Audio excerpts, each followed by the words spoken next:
goyang ser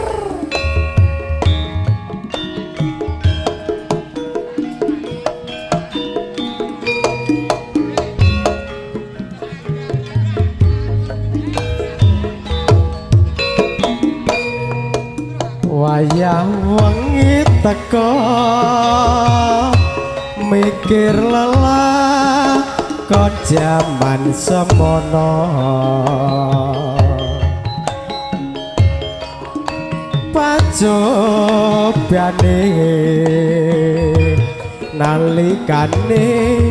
urip karo kowe ginarise pasti kudu bisa wong sing tak sayangi lunga suwe ning Taiwan ra ono kabare apa kowe ora kangen tak pikir tak angan-angan apa kowe ora krasa sejatine yen to isih tresno Madya Laras mengke mudune lelamunan aku mung memuji ning Taiwan mbok ya enggal bali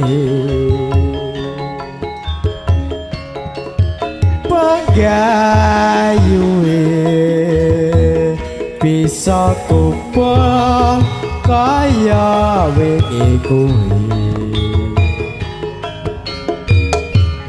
apa kowe ora kangen tak pikir tak angan-angan apa kowe ora krasa sejatine yen to isih tresno aku memuji bersama Pak Murad di Murad mbok ya enggal bali penggayuwe bisa kumpul kaya ben kae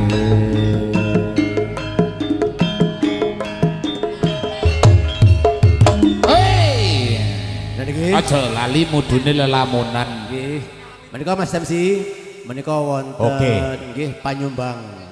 calon generasi penerus menika Mas Yalit menika badhe sumbang lelagon utawi bawa Sisideman menika putrane Mas Pram nggih putra menika aku gareng mikir Pak Murad ki biasane ngunjuk kok mboten ngunjuk lelamunan Mas nggih menika bakat baru saking putra-putra panjenengan iyalah asik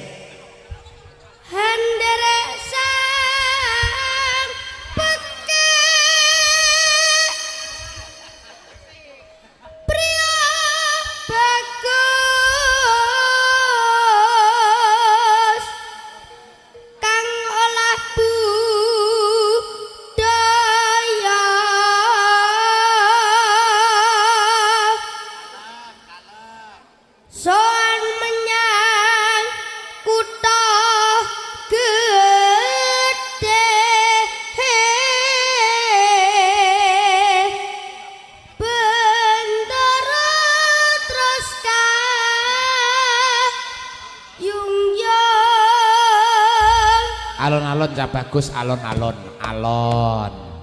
selendang kuning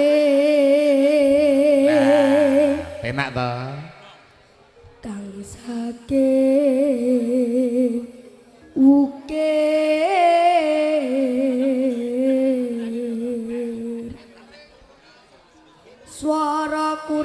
permono ning wasisan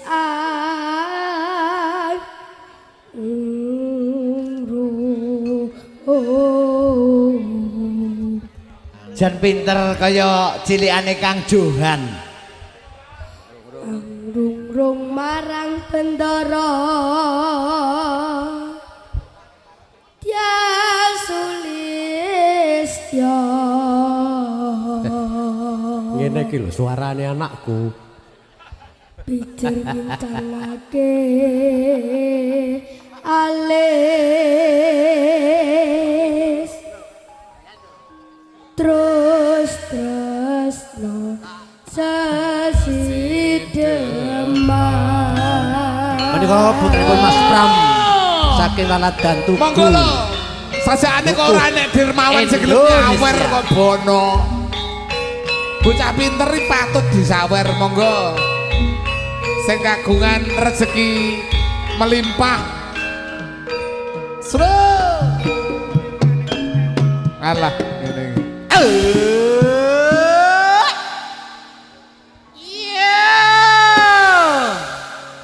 monggo le Kang Margodek sik arep nyawer dinteni sik alon-alon iki sik mlaku kat kene Kang Margodek lah sapa neh sing nyawer ya kok bono wong-wong kene iki mulo ra duwe duit kabeh jabang bayi dereng Mas Rantos lagune menika matur suwun Kang Margodek menika pemula menika Sutris Nembak awakmu rezekimu ben penak lho bocah cilik penake kaya ngene mulo renek duit pecah ya Dik ya luwe Basura gentung Basura gentung. timbang pepisahan latihan sulistya wangi samudana marang kulawarga garwa saputra Iki sok saingane compros munjungan. liwat intane alesku katukan randa rasane hatiku rezeki nomplak ya ya ngono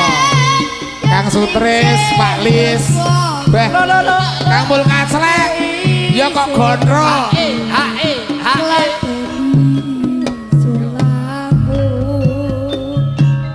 Mas Gito matur suwun matur kewan nuwun Pak Ketua Pak Kan matur suwun senadyan bocah gunung kaduka hatiku jiwa ragaku kok murung kehormatan mambrung hubungan jabinjo pokoknya lek sing pinter kene iki diuri-uri madya laras ya kutha gedhe pokoknya diuri-uri wetan tukoke omah sak isine kowe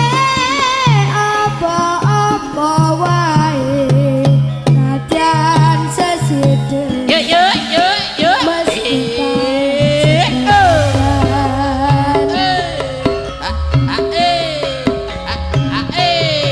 monggo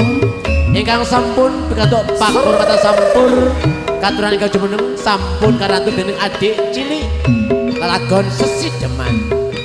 matur sembah nuwun dumateng para-para dirmawan Kang Mul Kaclek Pak Lis matur suwun Pak Sutris Alpiah Wood matur sembah nuwun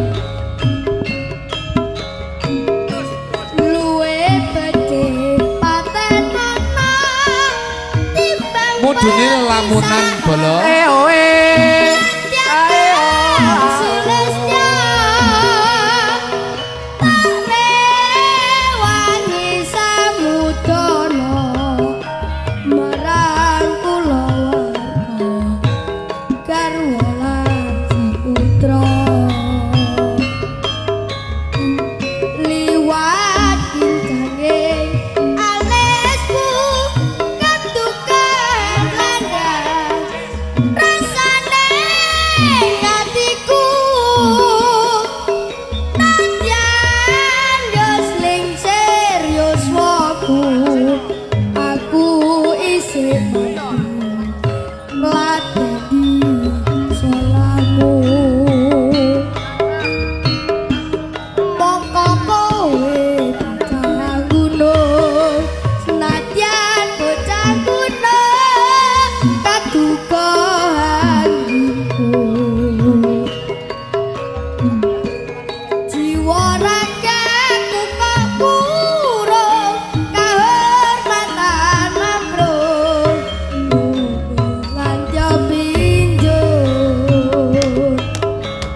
mudune lelamunan Asranati setika mulut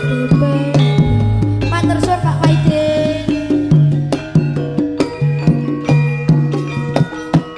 Juara 2 tingkat kabupaten festival.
Podo gelem mudo Mbak Maya sik ta urip iki kaya lakune rodo ngisor dhuwur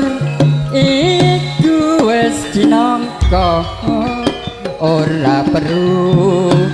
podo angresulong yen ing dhuwur aja lali mringsak padha yen ing ngisor aja banget ngresula ngelingono urip mung saderma sumarah mring Gusti Kang Kuwasa wis sepira gedhening sansara nampa kanthi lega lila kinantenan tabadroning rasa wekasamu mandeg dadi coba triprakara jodoh rejeki lan pati pramanungsa tan bisa anggrawi luwe becik ayo do memuji kulawarga amangge basuki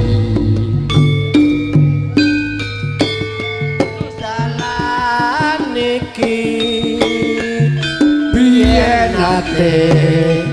lewati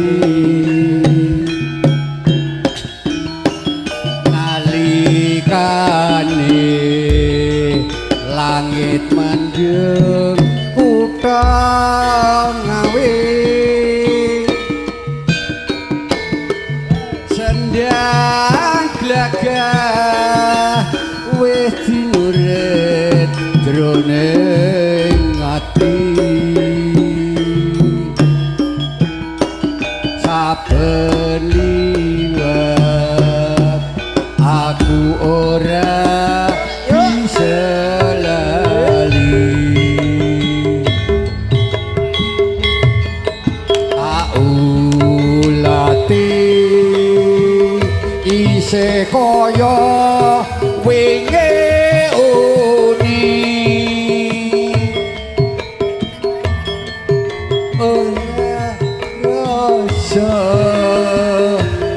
tumetes brebes milih rasa nglangot tanpa pagut katresnanku rinanggut baning pasti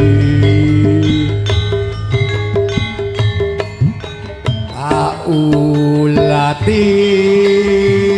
isih kaya wingi uni ora rasa lutumetes brebes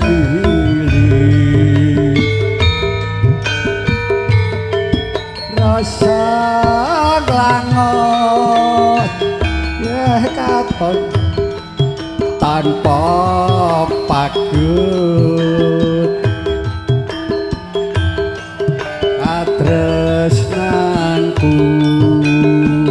rinanggut baning pesti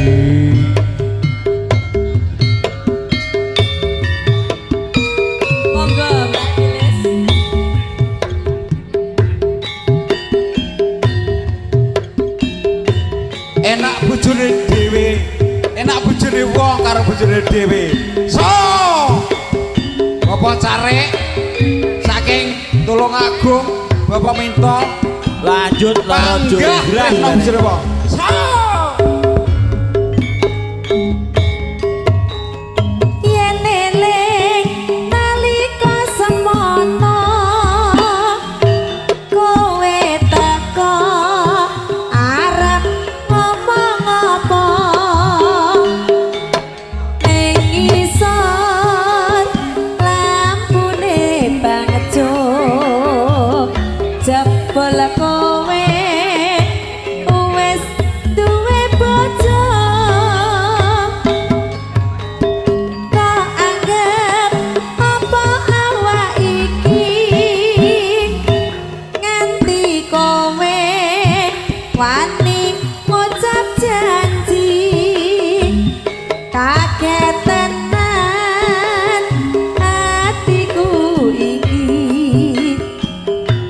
jebol kowe wis rapi resmi gending menika spesial kagem Pak Minto Cafe Pesona Kota Tulungagung lho. Oke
baik. Monggo Pak Sumadi Praulayan katuraken sarengan Madares. Piye lho pros? Pros Reneo. Pros Reneo. Monggo. Pros Reneo.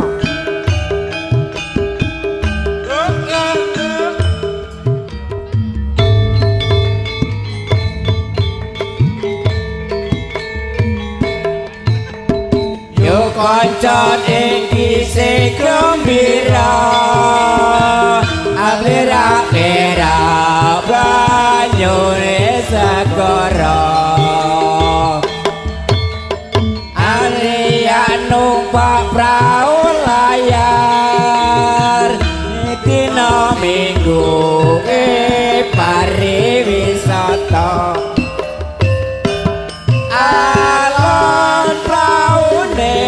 wis tengah Yap-yup banyu pinalan ora temu-temu karo masam goyo ilangane rasa lumrah lesu adi jawel mas japo wis sore wite kalopo katanawe awe prayogane becik bali wae dene sesuk-esuk tumandang nyambut gawe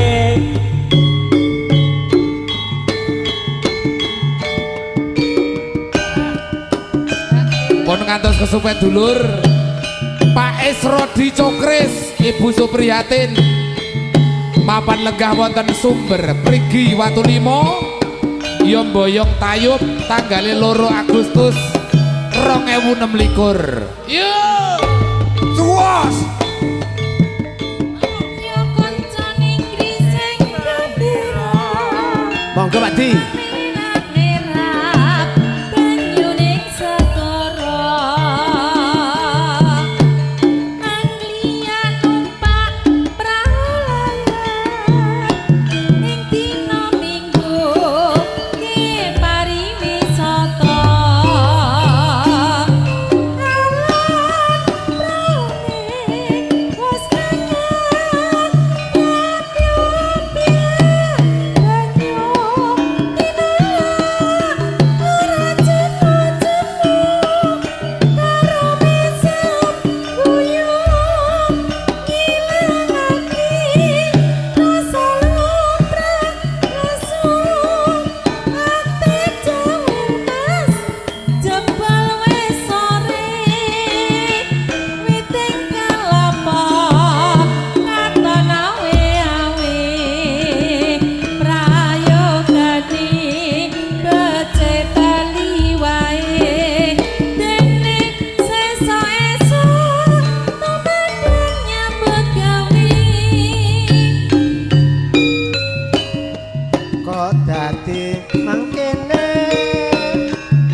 nyuwun sedan tak rewangi saben dina golek utangan nembe sesasi bojo nyuwun ali-ali bareng saiki nyuwun kalung sing gedhe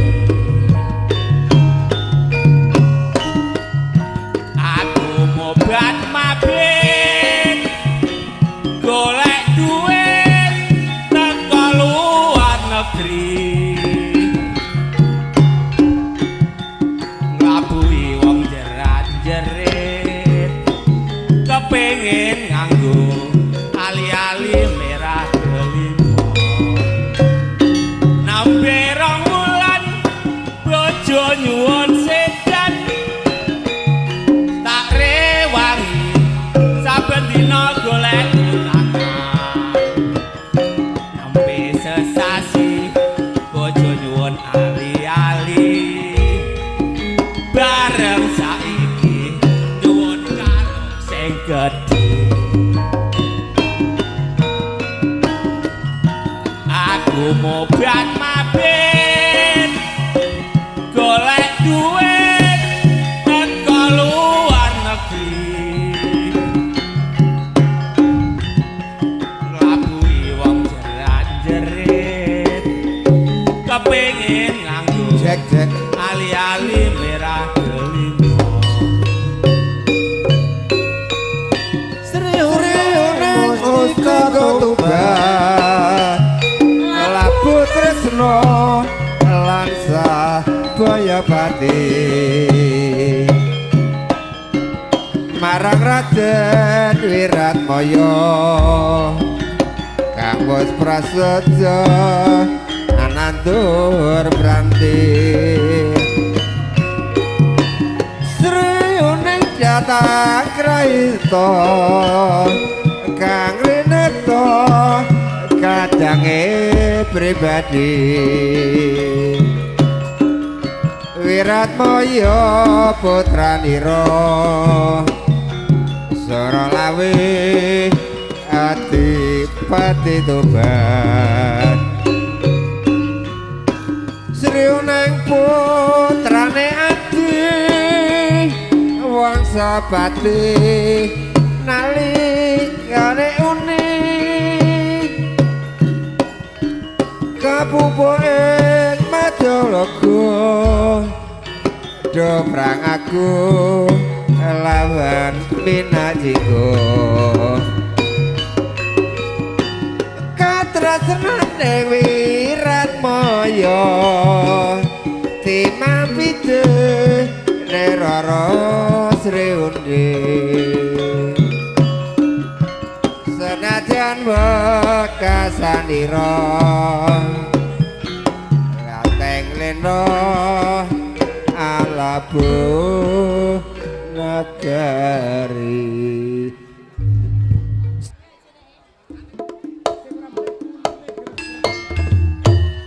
Mbak Aning ya Allah gulune geret-geret. Pak Lis. Penak dhewe ya iki. Pul kasrek ra iso tayub arek meneng.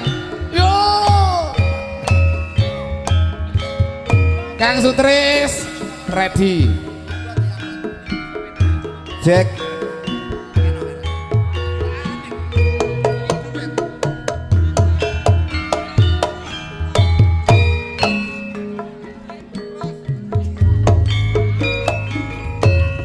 Rara jonggrang pancen kowe ayu tenan Cipalis ora mokal yen aku nandang kasmaran waspadakno prajuritmu kalah perang mula kowe dadi wanita boyongan Joko Bandung kowe aja malungkung perang iki kanggo durung rampung Bila pati Kang Mas Prabu Kupala Kang Waseta Beingono Segoro obat-obat kowe wanita keparang ora mokal yen Bandung lah nange jagat putra ratu penging Prabu Damarmaya aku duwe aji sakti Bandawaca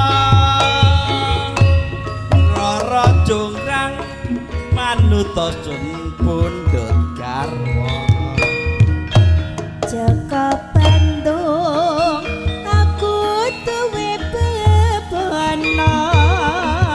Candi Sewu sewengi kudu dadi iya jonggrang panyuwunmu tak turut ya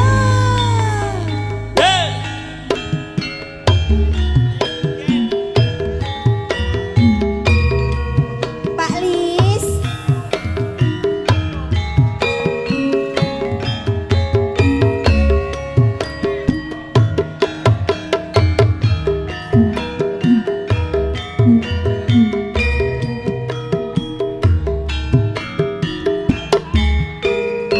Hiyo hiyo hiyo hiyo Rara jonggrang pancen kowe ayu tenan ora mukal yen aku nandang kasmaran waspadakno prajuritmu kalah perang mula kowe dadi wanita boyongan Jaka Bandung kowe aja kumalungkung perang iki kanggo durung rampung bila mati Kang Mas Prabu Kupala kang wis seda labuh ing Wonosobo Tobat-tobat kowe wanita keparat ora ngerti yen Bandung lanange jagat putra ratu penging Prabu Damarmaya aku duwe aji sakti Bandawasa Rara jonggrang manutosun pundhut garwa Jaka Bandung aku duwe bebana anak sewu sewengi kudu dadi iya jonggrang panyuwunmu tak turuti obat kowe wanita keparat yen Bandung lanange jagat putra ratu penging Prabu Damarmaya aku duwe aji sakti Bandawasa Rara jonggrang manutosun pundhut garwa Jaka Bandung aku duwe bebana anak sewu sewengi kudu dadi iya jonggrang panyuwunmu tak turuti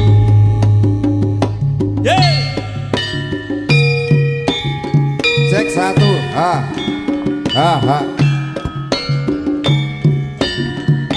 Lelamunan. iki lho campure Warang.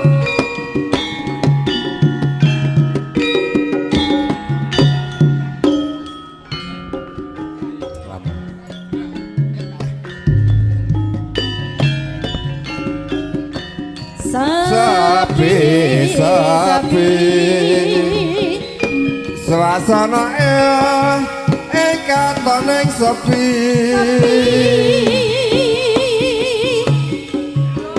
Wiwit singane surya dalak-dalak lungguh tanpa kanca.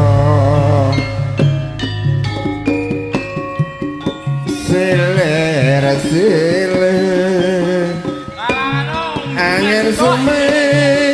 ler atiku apa kunjungan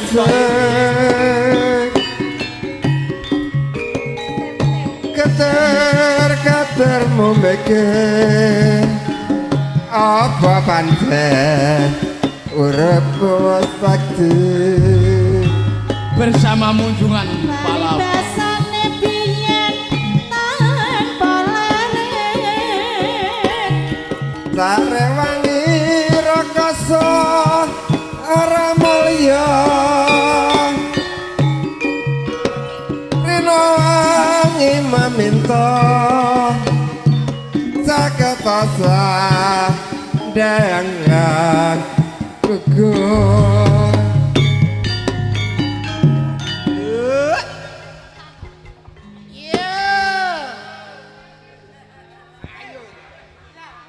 kaya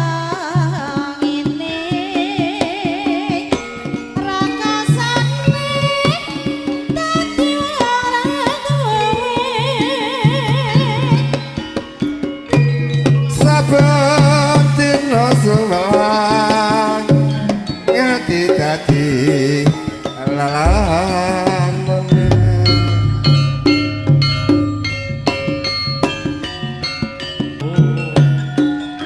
kaya sinandal atiku lo tumetes nelasi pipiku yen pancene ora tresno mbok ya kandha sing prasaja aja nganti aku ora bakal ngedeli kaya ngene lelakonku biyen ngomong kok dadak ketemu yen pancen tipikane gawe gelo ati salawase yen pancene ora tresno mbok ya kandha sing prasaja aja gawe gelo ati aku ora bakal gondeli kaya ngene lelakonku biyen ngomong kok dadak ketemu yen pancen dipisahne gawe gelo ati selawase kalamun weruh sliramu Praten iki anane tan sarangmu rasa tresna kataan sarwa mikir ati tan bisa jejer kaya ra bisa ngoncati saben wanci tansah anggodo ati aku ati bloko mukasane temahan lara tresno najan ado kang jalulu nanging caket sajroning atiku nandang tresno iki kinodrat sadrami nglampahi ula sawah sapa ngenduk najan atiku wis kepelu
mulya.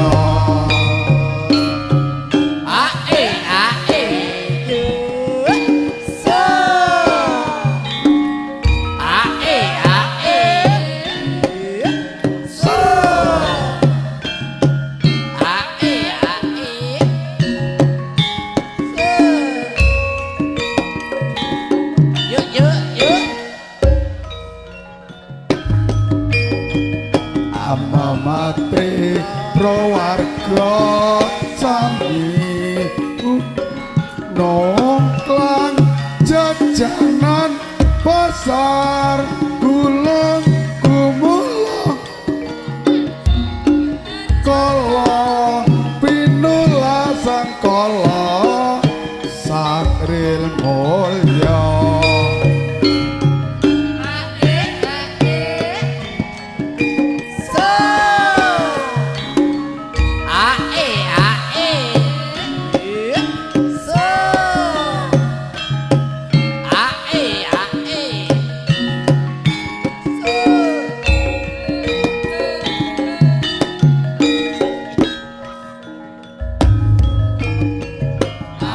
Mati prawarga sami ujan noncar jajanan pasar gulung gemulung jajanan cara tinula sangkala saril mulya. Monggo terserah bojone wong aturaken seserangan Madularas. Asik kelingan tresno bojone wong iki Mbah Pur Uceng iki.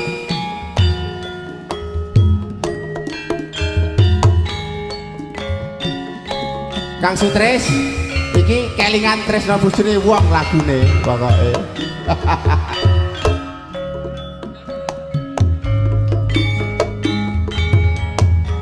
Yen eling nalika semono salajengipun iki penyuwunan ingkang kagungan griya ricik-ricik ngomong apa ening iso lampune dakjo ajabul kowe kok wis duwe bojo mbok anggap apa awak iki nganti kowe wani ngucap janji kaget tenan atiku iki jebul kowe durung rabi resmi asik.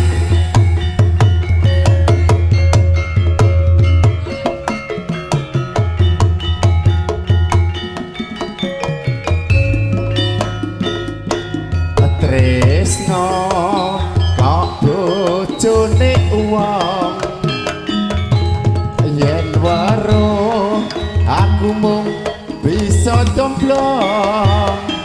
sing tak jaluk waktu kanggo aku najan sedelo bisa nambani kangenku kembang melati arum gandane ati iki mung mikir kowe wani sumpah tresnoku iki suci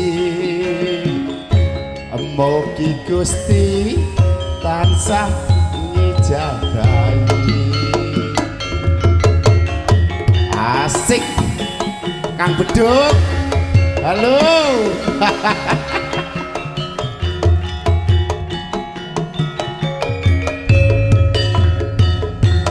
tresno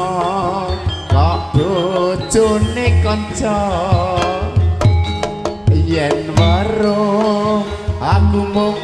bisa domplong sing tak jaluk waktu kanggo aku najan sedelo bisa nambani kangenku gambang lati arum gandane ati iki mung mikir kowe wani sumpah tresnaku iki suci mugi Gusti tansah ngijabahi sembah nuwun Kang Mas niki panyuwunipun tuan rumah nyuwun dipisahne Den nggih sing nyanyi Mas Pramono oke Terus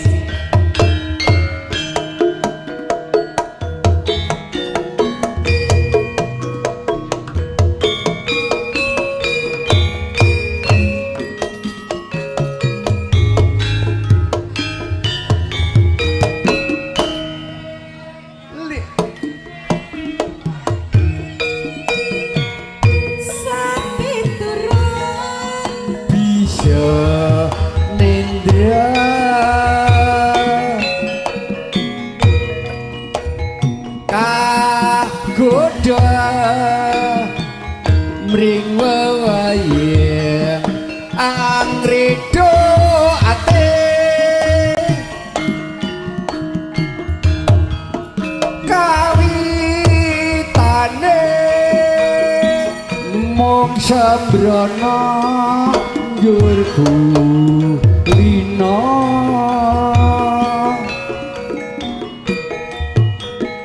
ra ngira yen bakale uger tresno nanging aduh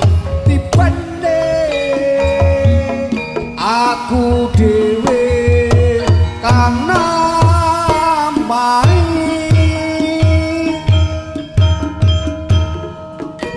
andek brontah kanggo lara sambat sapa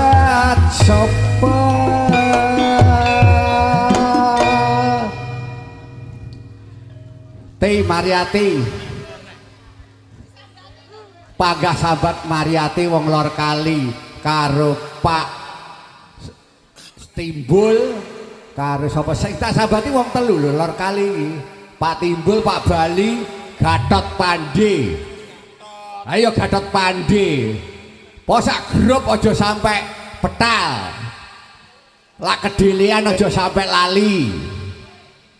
Ngono, prei ngono ya. Nah. Rino wengi sing tak puji aja lali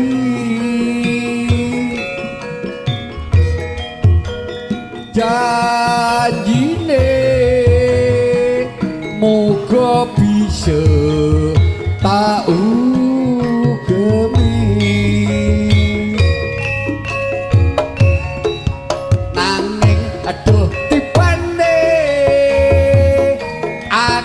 dewe kang namai nandang bentah kanggo lara sambat sapa monggo Pak Bali lah oleh sampun dan Mbak Bali, Pak Timbul, Gatot tak tembali kok nyanyi neh, Gatot kok nyanyi ngono lho. Awake dhewe iki mae dhewe Pak Somen bareng lho. Mbah Somen ya wis kenal aku ya. Rino wengi sing tak puji aja lali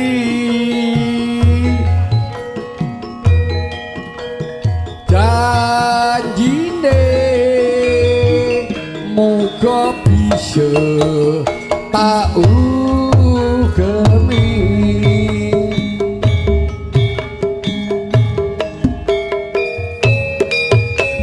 Matur suwun. Monggo pamundhut dipisahne aturan jumeneng tindak datang pepanggungan tetembangan serangan Madrasah dipisahne panjenenganipun ingkang kagungan Sinten iki panjenengan sinten, Warsa. Bapak? Nggih. Pak Beduk.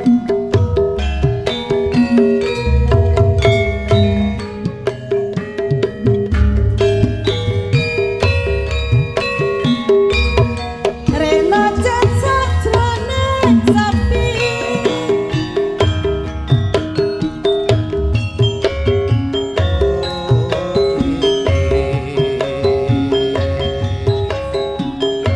Banyu mata ambewi. Ame bui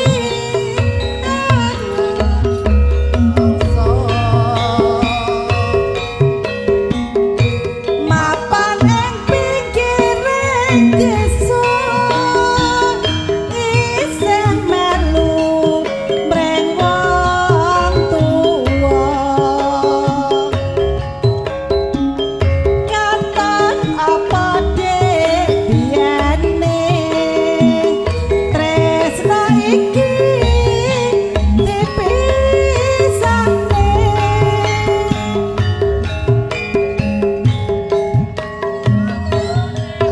Aku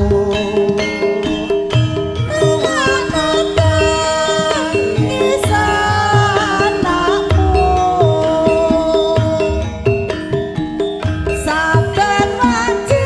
tengah wani sambat jerit ati iki aku anake sapa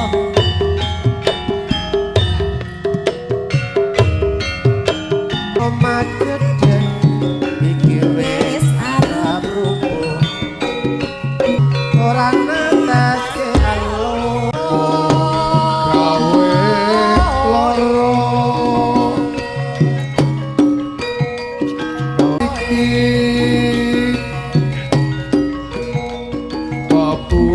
pepujan